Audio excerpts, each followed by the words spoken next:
necessarily reflect the views and opinions of 8 News Now or Nexstar Media Group. 92% of our classrooms are fully staffed with a certified teacher. So, that's something that, it's not where I want it to be. Tonight on Politics Now, it's back to class, but short on staff. We talk with CCSD Superintendent Dr. Jesus Jara about the upcoming school year. The number one thing I'm hearing from parents is show me how it's actually going to work. The president of Nevada's PTA weighs in on steps being taken to make schools safer. And Republican Senate candidate Adam Laxalt touts police organization endorsements, why those groups say they're flipping sides.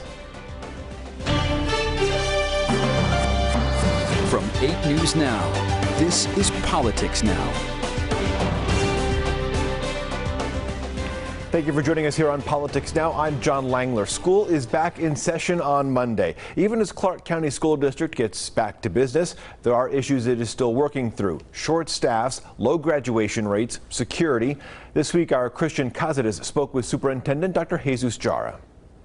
Is the school district ready with the number of teachers that we have, because we have a lot of vacancies? Also with the bus driver situation. Last night we had our bids for our bus drivers to come in and bid for their routes. You're going to be the first to know. When we looked at our vacancy, we're down from 250 where we opened to 84 right now today, right? So our HR team's still continuing. So if you want to drive a bus, sign up and we'll get you trained and ready to go. So we're going to be able to provide, athletics with transportation. That was a big issue, last year, right? So our transportation department is doing a great job with our HR team. Thanks to the board who really looked at and working with our partners in the union to increase the salary scale for our bus drivers. So we're seeing some of that. 92% of our classrooms are fully staffed with a certified teacher. So, that's something that, it's not where I want it to be. We'll have adults. But one of the things that is different, people think about, teacher vacancy, and it's a national issue. But it's not only in the classroom, it's not only in schools. I mean, we know that this is a workforce issue across the country. Unfortunately, unlike the private sector, I can't close. I can't reroute. I can't close and cancel flights. I have to take care of the kids.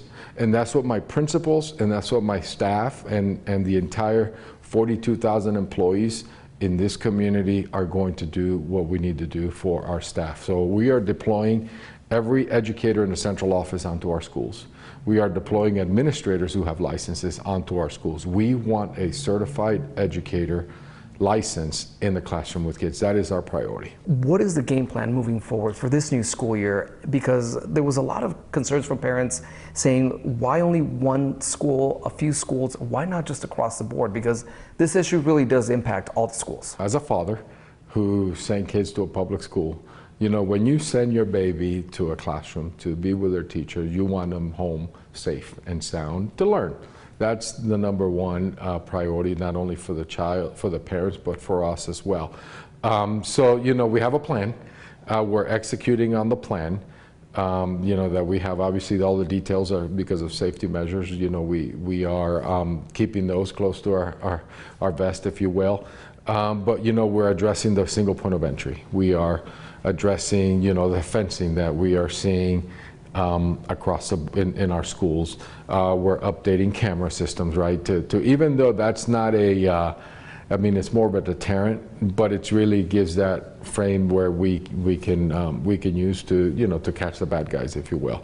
And the instant alert, we're bringing to the board next Thursday, went through an RFP process where now every employee, not just the teachers, it's support staff, as a custodian, every employee in the building. We had a great pilot of 10 schools this summer, and every employee will have an instant alert if for not only safety, but also for medical emergency. So, and it's aligned to our police dispatch, so we can respond as well. There's been talks about possibly breaking up the school district. Your thoughts on that? I mean, it makes sense on certain angles, but on the other side, there's a lot of challenges. Well, I'm going to tell you, they've been talking about breaking up the school district since 1977. I was in Venezuela, I was 7 years old.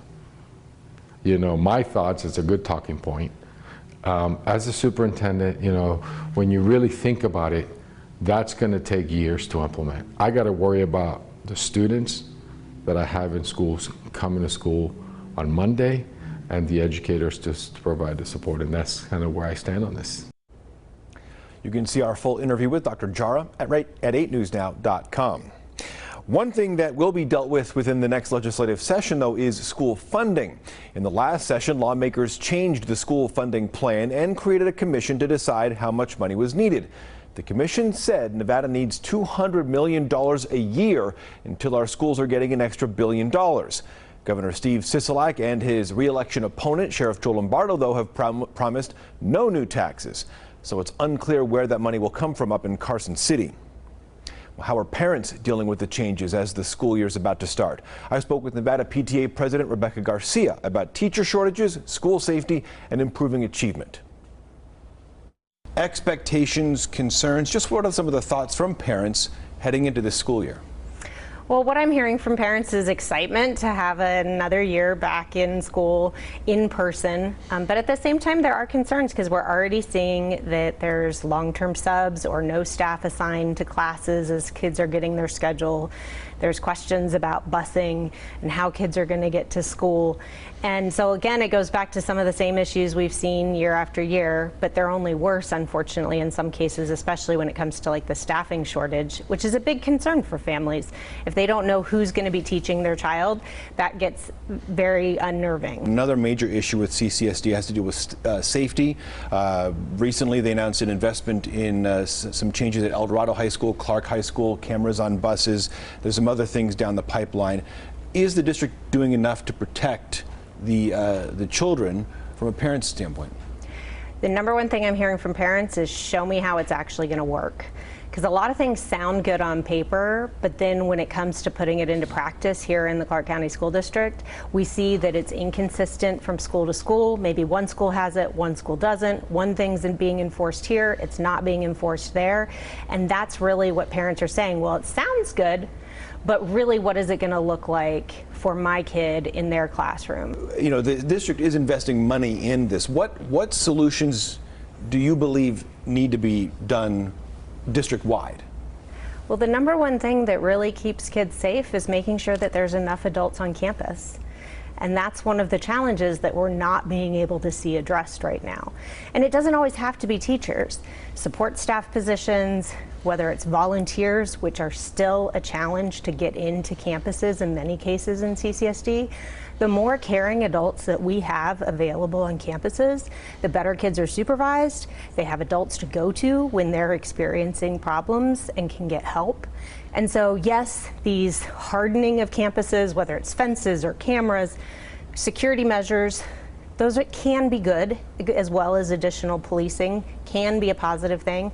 But at the end of the day, what we really need is to make sure our campuses are adequately staffed and have volunteers and family engagement so that parents are part of the solution. And that's where I think CCSD is lagging behind right now. Local control, that's from a legislative mandate from a couple of years ago. The State Board of Education is sort of looking into this, suggesting that the CCSD is not following what it legally has to do. From your point of view, is CCSD doing enough on that local control aspect, whether it's engagement with parents, with students, and with funding? It's an interesting question because so many people say they want decisions made at the local level, but the number one complaint that I hear from parents is the lack of consistency and inequitable distribution of decisions or resources in the Clark County School District. So there's got to be a way to balance that where you can make local decisions at the school level, but also ensure consistency in a district where people move all the time. You can see our full interview with Rebecca Garcia right now at 8newsnow.com. Next on Politics Now, who has the backing of police? The endorsement competition in Nevada's Senate race. Plus, a fight over rent control heads to the courts. The debate over proposal from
Welcome back to Politics Now.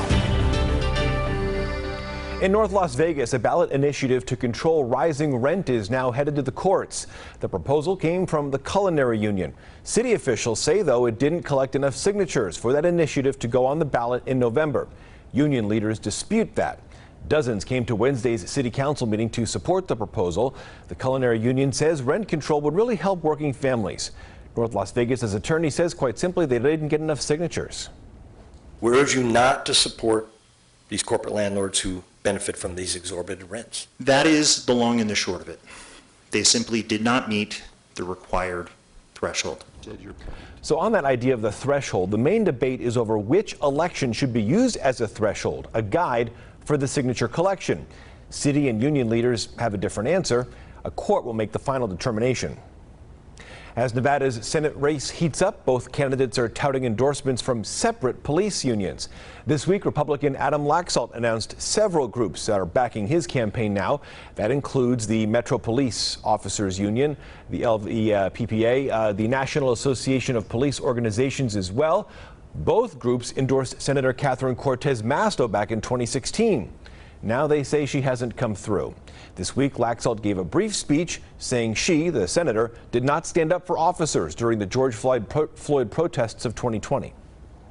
When those things come down the pipe, everyone had a decision to make. They had a decision to go with that tide or to stand up against it. From day one, that tide that all law enforcement in every single jurisdiction in every county in the state of Nevada and every state in America was systemically racist and flawed, needed to be torn down and rebuilt. These law enforcement were accused of that. It was wrong. Should point out Laxalt did not take any questions from the media at that event. Meanwhile, Senator Cortez Masto has gotten an endorsement from the former head of the Nevada Association of Public Safety Officers and the union itself, Rick McCann. He criticized Laxalt for fundraising off claims the 2020 election was stolen. On the one hand, you were supporting this lie, this idea that the 2020 election was stolen. All right, you're entitled to your opinion, but that is the catalyst that caused death, destruction, injury to law enforcement on January 6th. So you're going to support an event and go out of your way to make that a major part of your campaign that killed police officers. Yet at the same time, you're saying you support police. Both Laxalt and Senator Cortez Masto have served as Nevada's Attorney General. Nevada Democrats will have to wait a few more months to see if they'll nominate a presidential candidate first in 2024. This week, the Democratic National Committee delayed a vote that was supposed to take place earlier in the week. Instead, they will make a decision after the midterms in November. Party leaders believe changing now would hurt candidates that are currently running in Iowa and New Hampshire. Those states would lose their spots if Nevada goes first. Nevada was the third state to vote back in 2020. The Nevada Republican Party is pushing back on a former chairwoman who has now endorsed a few Democrats. Amy Tarkanian and former state Senate leader Michael Roberson are part of a group of Republicans that have endorsed Democrat Attorney General Aaron Ford. He is running against Republican Sigal Chattah. Well, those Republicans say she is too extreme. The state Republican Party defended Chattah, though, saying the group of Republicans, their political history makes their names synonymous with failure and makes these cries for relevance all the more pathetic, unquote. That from Michael McDonald. Meanwhile, the state Democratic Party has hired the person that filmed himself calling Republican gubernatorial candidate Joe Lombardo names like Nazi and garbage human being. Now, we're not going to show you that video, but the activist is Sean Navarro. He says he is the Coalition and Community Engagement Coordinator. Governor Steve Sisolak condemned the video. It's also important to note the state Democratic Party is now run by members of the Democratic Socialists of America, and a cutout called Nevada Democratic Victory, a separate organization, is running Governor Sisolak's re-election campaign. Next on Politics Now, saving water and business. Senator Jackie Rosen presses the Park Service to open boat ramps closed on Lake Mead. Plus, a deal on Capitol Hill. Democrats agree on a plan to pass a scaled-back version of the president's Build Back Better plan.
You're watching Politics Now.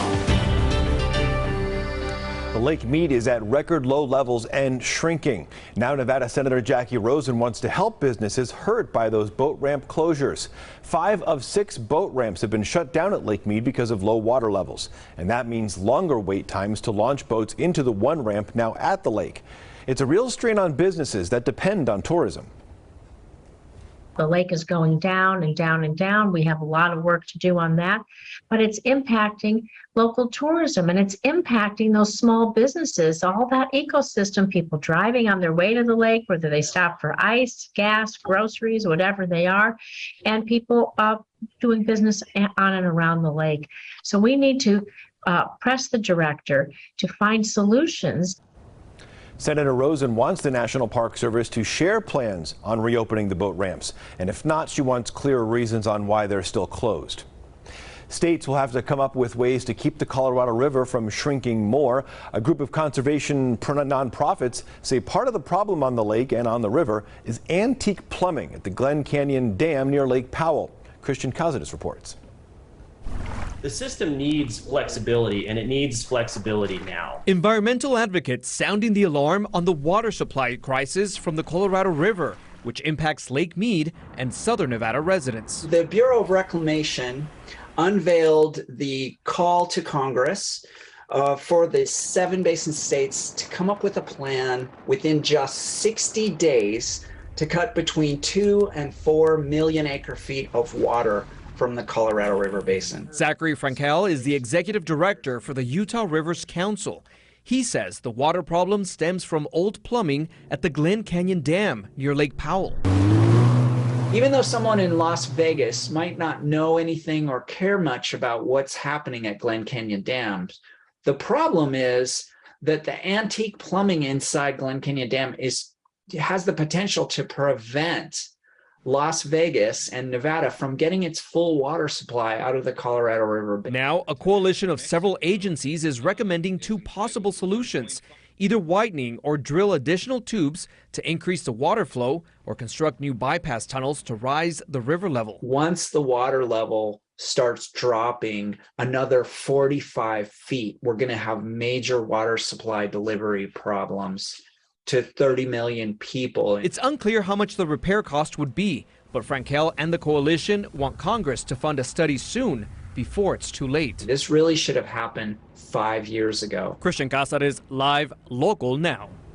So to recap, there are 2 important cuts being announced soon. One will be under Tier 2 restrictions for next year. That drops Nevada's allotment to 275,000 acre feet. That's the smallest amount of all 7 states on the river. The good news is we're on track to only use 242,000 acre feet this year.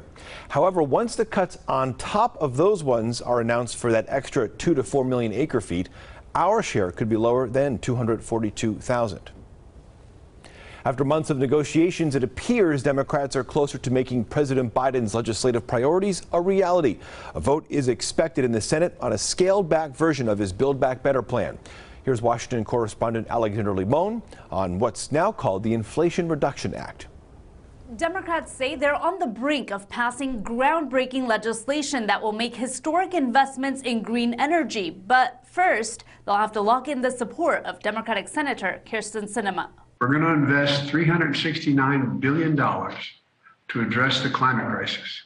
Soon, Democrats hope to pass far-reaching legislation containing some of President Joe Biden's top legislative priorities. Senate Democrats are delivering on historic climate change legislation. We're delivering on lower prices on prescription drugs. We're delivering on tax fairness. Republicans like Senator John Thune are highly critical of the package. I'm not really sure why the federal government is going to be spending money on electric garbage trucks or how that's going to reduce inflation. But Democrats say fighting climate change is worth the investment. This bill will cut our carbon emissions by 40%. Those greenhouse gases warm the planet and make natural disasters like droughts, wildfires, and hurricanes worse. The Inflation Reduction Act will help us avoid the costs in both dollars and in lives. The Congressional Budget Office estimates the bill will pay for itself and reduce the deficit. It's paid for by making wealthy corporations pay more of their fair share in taxes. But Senator John Cornyn has a problem with how the legislation is being presented. The first thing is it's misnamed. It's not an Inflation Reduction Act. It's at best it stays constant. Today, President Joe Biden said these investments will be passed on to Americans, for example, by lowering their energy bills and by creating high-paying jobs. In Washington, Alexandra Limon. And Politics Now is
Weekdays at 9.